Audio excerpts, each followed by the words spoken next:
You spoke about this last night in relation to relationships.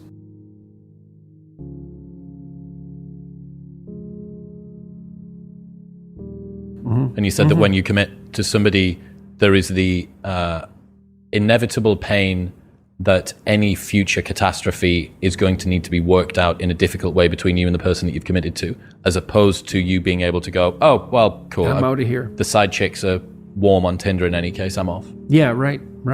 Well, that was something I really learned from reading Carl Jung. He thought about marriage as, he used alchemical symbolism as purification requires heat and pressure.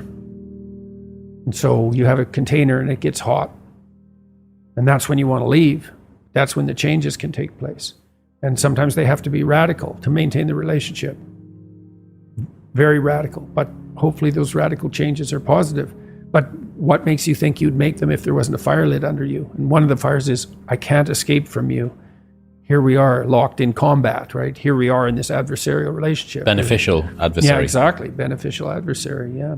There's no out except through. And there's no evidence that through will work.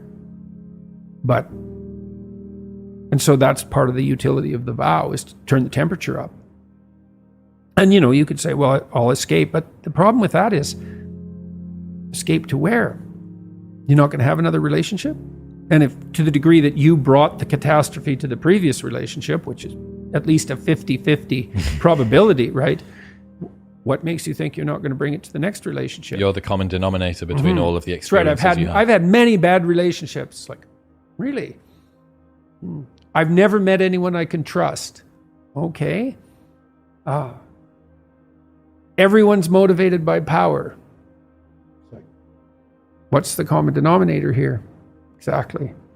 So, it's tricky because lots of people in my family have been divorced, which is the case in virtually every family. And I don't feel like I'm in a position to shake my finger at people and say, you failed and with more effort you could have succeeded.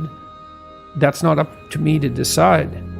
And many of those people have gone on to have more successful relationships the second time around. But that doesn't belie the initial point. And besides, even the people who went through a divorce wanted to get married again. They still see utility in the vow and the container. So, you can't make these things into inviolable absolutes. 0 divorce, 0 drugs, 0 climate change.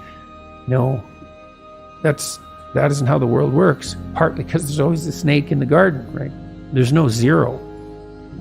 Not without the application of increasingly totalitarian force. There has to be some leeway, but you don't blow the whole systems apart just to provide some leeway. It's a very difficult thing to negotiate. I've had clients who had partners that really couldn't be negotiated with. The whole idea of negotiation wasn't negotiable. And I didn't see they really had any choice to either maintain the millstone around their neck and drown or to leave. It's an awful choice, but that doesn't mean that marriage is a prison that no one should ever enter. It just means that things are complicated.